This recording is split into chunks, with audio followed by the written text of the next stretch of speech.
आज के वीडियो में आप सबका स्वागत है। आज हम लोग पढ़ेंगे संस्कृत सरिता भाग 3 का 16वां पाठ देवात्मा हिमालय। इस पाठ में हम लोग देवात्मा यानी देव आत्मा तुल्य हिमालय के बारे में पढ़ना है।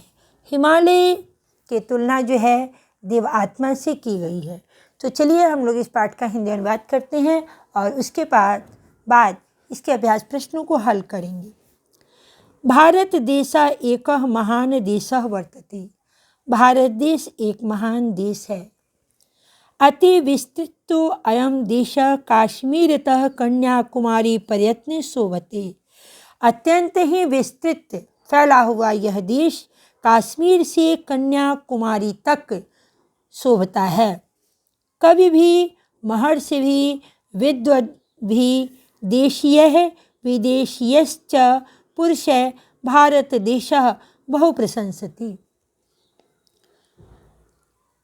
कवियों के द्वारा, महर्षियों के द्वारा, विद्वानों के द्वारा, देश के लोगों के द्वारा, विदेशी लोगों के द्वारा है ना, भारत देश की बहुत प्रशंसा की गई है। कवियों के द्वारा, कवि भी ये तृतीया विभक्ति है तो करण कारक के अर्थ में इसका प्रयोग होता है बहुवचन में। तो कवियों के द्वारा, महर्षियों के द्वारा, विद्वानों के द्वारा, देशीय यानी देश के लोगों के लिए, विदेश के लोगों के लिए, पुरुष है तो यहाँ पे भी बहुवचन है, पुरुषों के द्वारा है ना, भारत देश की बहुत प्रशंसा की गई है। वस्तुतः देशो अयम बहुविशिष्टता। वैसे तो यह देश बहुत ही अनोखा है, बहुविशिष्ट है, बहुत ही अनोखा है। अस्य देशस्य उत्तरस्यां दिशि पर्वतानां राजा हिमालय शुभ्र किरीट इव शोभते। इस देश के उत्तर दिशा में पर्वतों का राजा हिमालय शुभ्र मुकुट श्वेत मुकुट के जैसा सुशोभित है। अयम हिमालय भारत मातु शिरसि सन्निहितः रत्नप्रभा पूरितं मुकुटमिव राजते। यह हिमालय भारत माता के सिर पर रत्न प्रभा पूरितम यानी रत्न से जटित मुकुट की तरह सुशोभित है। एषः पर्वतः अति प्राचीनः सर्वेभ्यः पर्वतेभ्यः च उन्नतः पर्वत सम्राटः वर्तते। यह पर्वत बहुत ही पुराना, सभी पर्वतों से ऊंचा पर्वत सम्राट है। पुराण शास्त्रेषु अयम गिरिः नृपति रूपेण वर्णितः। पुराण और शास्त्रों में इस पहाड़ को राजा के रूप में, इस पहाड़ का राजा के रूप में वर्णन है। अस्यैव पुत्री पार्वती पुत्रश्च मैनाकः वर्तते। इसकी ही पुत्री पार्वती और पुत्र मैनाक हैं। भारत भुवि नगाधिराजो अयम उत्तर दिशि जम्मू काश्मीर राजाद आरभ्य सुदूरम पूर्ववर्तिनम अरुणाचल प्रदेशम यावत विस्तृतः। भारत भूमि पर यह पर्वत जो है नगाधिराजो अयम, यह पर्वत उत्तर दिशा में जम्मू कश्मीर से आरभ्य शुरू होकर सुदूर दूर तक पूर्व और पश्चिम दिशा में अरुणाचल प्रदेश तक विस्तृत है। एवं एषः पर्वतः उत्तर दिशायाः भारत भुवं शत्रुभ्यः रक्षति। और यह पर्वत उत्तर दिशा में भारत भूमि की शत्रुओं से रक्षा करता है। कालिदास पृथ्व्याः मानदंडत्वेन अवर्णयत् यथा। कालिदास ने पृथ्वी के मानदंड यानी मापक के रूप में उनका कहना है कि ये हिमालय पर्वत जो है वो पृथ्वी की गहराई को मापता है, एक स्केल के रूप में उसका वर्णन कालिदास ने किया है। किस तरह से किया है तो यहाँ देखेंगे। अत्रस्य उत्तरस्याम दिशि देवात्मा हिमालयो नाम नगाधिराजः। इसके उत्तर में, किसके उत्तर में तो भारत के उत्तर में, उत्तर दिशा में देवात्मा, देव आत्मा तुल्य पर्वतों का राजा हिमालय सुशोभित है। पूर्वापरो तोय निधवगाह्य स्थितः पृथ्व्याम इव मानदंडः। और इसके जो उत्तर दिशा में पर्वतों, देवात्मा तुल्य हिमालय है, पर्वतों का राजा स्थित है, जो पूरब और पश्चिम दिशा में, पूर्वापरो पूरब और पश्चिम दिशा में स्थित समुद्र में, पूरब और पश्चिम दिशा में स्थित समुद्र में पृथ्वी की, स्थित समुद्र में पृथ्व्याम इव मानदंड, पृथ्वी को की गहराई को मापता है या पृथ्वी के मापक की तरह इसकी गहराई को मापता है। तो इस प्रकार से कालिदास जी ने इसका वर्णन किया है। अस्य पर्वतस्य सम्मुतानि हिमाच्छादितानि च शिखराणि पर्यटकान् सदैव आकर्षयन्ति। इस पर्वत के ऊंचे ऊंचे बर्फ से ढके हुए शिखर पर्यटकों को सदैव आकर्षित करते हैं, यानी टूरिस्टों को अपनी ओर अट्रैक्ट करते हैं। पर्यटका सुदूर देशेभ्य हिम सौंदर्यम द्रष्टुम हिमालयम प्रति आगच्छन्ति आनंदम च अनुभवन्ति। पर्यटक दूर दूर के देशों से बर्फ के सौंदर्य को देखने के लिए हिमालय की ओर आते हैं और आनंद का अनुभव करते हैं। ग्रीष्म ऋतो हिमालय पर्वते बहवः पर्यटकाः दर्शनार्थम आगच्छन्ति। ग्रीष्म ऋतु में हिमालय पर्वत पर बहुत सारे पर्यटक दर्शन के लिए आते हैं। अस्य उपत्यकासु अनेकानि स्थानानि अपि वर्तन्ते। इसकी घाटियों पर, हिमालय की घाटियों पर अनेकों स्थान भी हैं। अतएव तीर्थयात्रिणः प्रकृतिप्रेमिणः पर्वतारोहिणः पर्यटकाश्च अत्र प्रायः सर्वं वर्षम् आगच्छन्ति। इसलिए तीर्थयात्री, प्रकृति सौंदर्य के प्रेमी, पर्वतारोही, पर्वत पर चढ़ने वाले और पर्यटकाश्च यानी टूरिस्ट जो हैं, यहाँ प्रायः हर वर्ष में, सर्ववर्षम सभी वर्षों में आते हैं। सुखम शांतिम च अधिगच्छन्ति। सुख और शांति का अनुभव करते हैं या प्राप्त करते हैं। अस्माद् एव अनेका पवित्रा नद्यः निर्गच्छन्ति। यहीं से, अस्माद् यहीं से, इससे अनेकों पवित्र नदियाँ निकलती हैं। यत्र बहवः श्रद्धालवः स्नात्वा पुण्यम अर्जयन्ति। जहाँ बहुत से श्रद्धालु स्नान करके पुण्य को अर्जित करते हैं। अस्पष्टमिदं यत् गंगा यमुना विपाशा शतद्रु सिंधु वितस्ततादीना अनेकाशां नदीनाम् उद्गम भूमि गिरि अयम् अस्माकं मातृभूमि भारतं जलदानेन महदुपकरोति।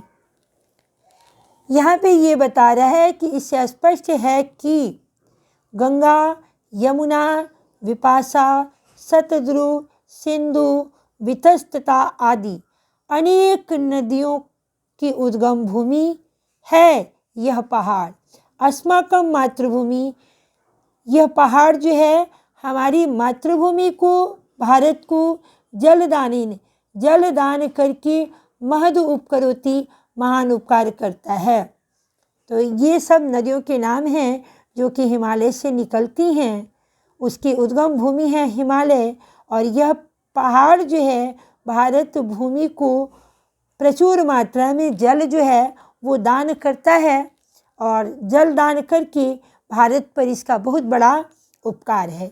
एतेषां नदीनां जलेनैव भारत भूमि उर्वरा जायते। इन सभी नदियों के जल से ही भारत भूमि जो है उपजाऊ होती है।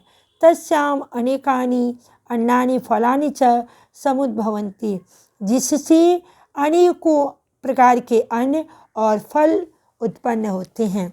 जनाः नदीम उभयतः निवसन्ति तज्जलेन क्षेत्राणि च सिंचयन्ति। लोग जो हैं नदी के दोनों ओर रहते हैं और उस जल से खेतों को सींचते हैं। अयम पर्वतराजा हिमालय अनेकेषाम् औषधीनां वनस्पतीनां च दानेन अपि अस्मान् महद् उपकरोति। यह पर्वतराज हिमालय अनेकों औषधियों और वनस्पतियों के दान से भी हमारा बहुत उपकार, महद उपकरोति, हमारा बहुत उपकार करता है।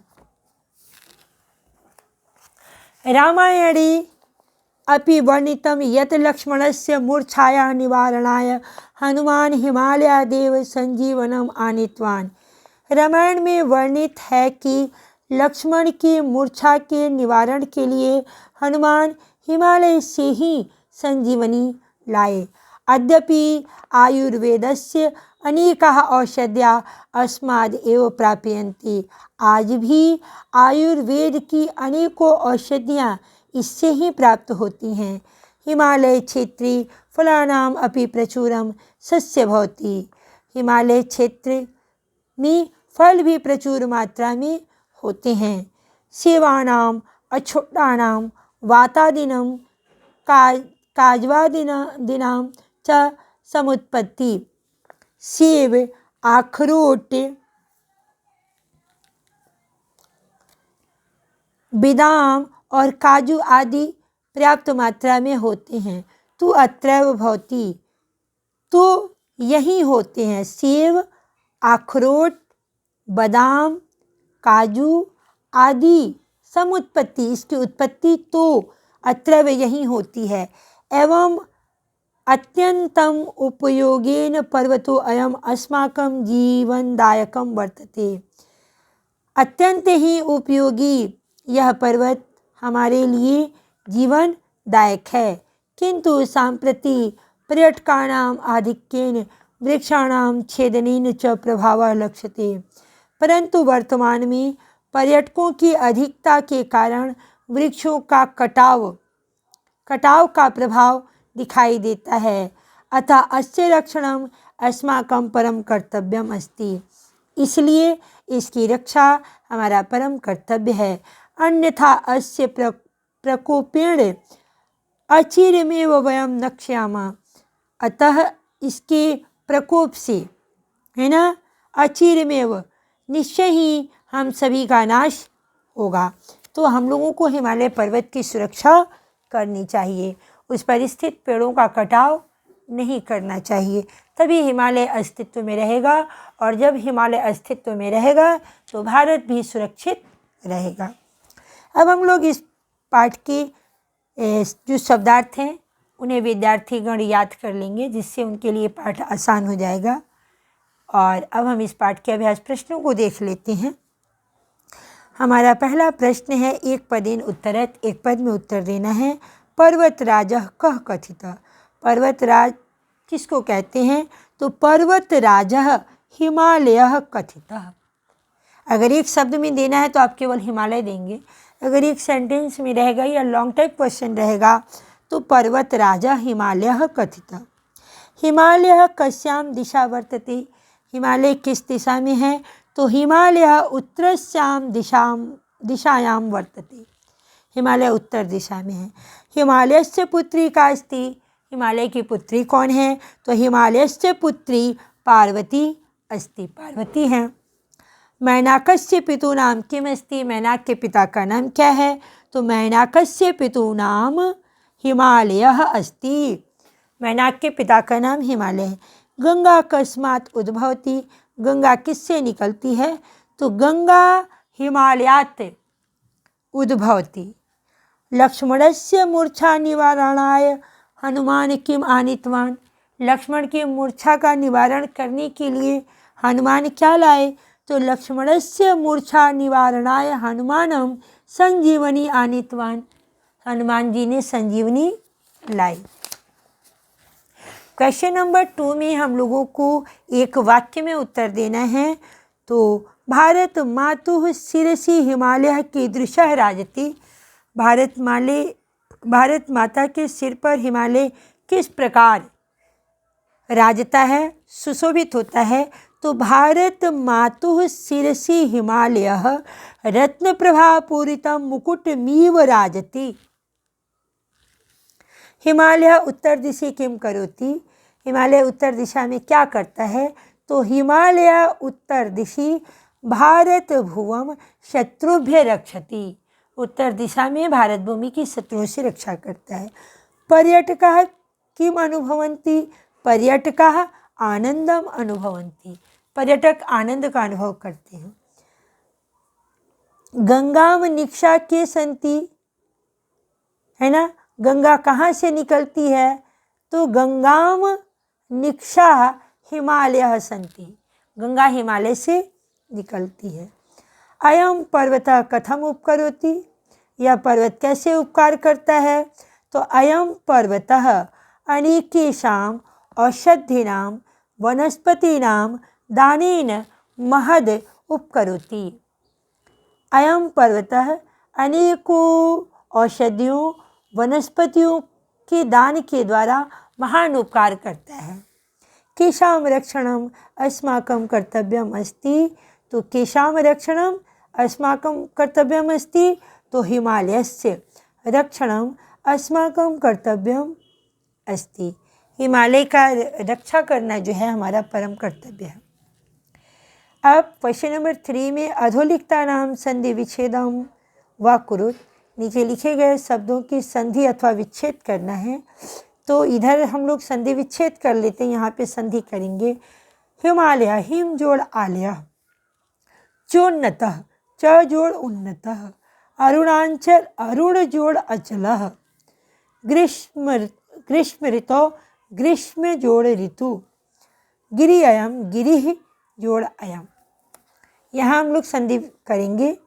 पर्वतः जोड़ अयम पर्वतो अयम, च जोड़ अत्र चात्र, अस्मात् जोड़ एव अस्मादेव, महत् जोड़ उपकरोति महदुपकरोति। क्वेश्चन नंबर 4 में हम लोगों को क्या करना है कि दिए गए शब्दों की सहायता से रिक्त स्थानों की पूर्ति करनी है। मंजुषा पदः वाक्यानि पूरयत। ब्रैकेट में दिए गए शब्दों से आपको वाक्य को पूरा करना है। हिमालय पर्वतस्य स्थितः अस्ति। हिमालय पर्वत भारत के उत्तर दिशायां स्थितः अस्ति। एषः पर्वतः अरुणाचल प्रदेशं यावत् विस्तृतः वर्तते। यह पर्वत जो है अरुणाचल प्रदेश तक विस्तृत है। गंगादयः नद्यः हिमालयात् एव निर्गच्छति। गंगा आदि नदियाँ जो है हिमालय से निकलती हैं। पर्यटकाः प्रायः सर्वं वर्षम् अत्र निर्गच्छन्ति। पर्यटक प्रायः सभी वर्षों में यहाँ आते हैं। हिमालये अनेकाः औषधयः अपि समुद्भवन्ति। हिमालय में अनेकों औषधियाँ भी उत्पन्न होती हैं। क्वेश्चन नंबर 5 में हम लोगों को संस्कृत में अनुवाद करना है। तो हिमालय पर्वतों का हिमालय पर्वतों का राजा है। हिमालय पर्वतानां राजा अस्ति। यह भारत के उत्तर दिशा में स्थित है। तो अयम भारतस्य उत्तरस्यां स्थितः अस्ति। यह भारत के उत्तर में स्थित है। और अगर यहाँ दिशा होता तो उत्तरस्याम दिशायाम हो जाता, लेकिन उत्तर में स्थित है तो उत्तरस्याम स्थितः अस्ति। इसकी चोटी बर्फ से ढकी है। तो अस्या शिखराणि हिमेन आच्छादितानि सन्ति। इसकी चोटी जो है वो बर्फ से ढकी है।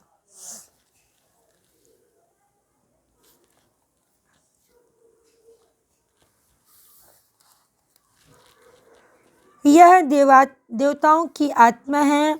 अयम देवानाम आत्मा अस्ति। बहुत से पर्यटक यहाँ घूमने के लिए आते हैं। बहवः पर्यटका अत्र भ्रमणाय आगच्छन्ति। हिमालय से अनेक नदियाँ निकलती हैं। हिमालयात् अनेकाः नद्यः निर्गच्छन्ति। गंगा एक पवित्र नदी है। गंगा एका पवित्र नद्यः अस्ति। हिमालय पर संजीवनी औषधि है। हिमालयी संजीवनी औषधि वर्तते। तो इस प्रकार से हम लोगों ने इस पाठ का हिंदी अनुवाद और इसके अभ्यास प्रश्नों को देखा। मुझे उम्मीद है कि विद्यार्थियों के लिए ये वीडियो बहुत ही लाभकारी होगा। मेरा प्रयास आपको कैसा लगा आप कमेंट के द्वारा अवश्य बताएंगे और इस वीडियो को ज़्यादा से ज़्यादा लोगों में शेयर करिएगा ताकि अधिक से अधिक लोग इसका फ़ायदा उठा सकें। वीडियो देखने के लिए आप सबका बहुत बहुत धन्यवाद।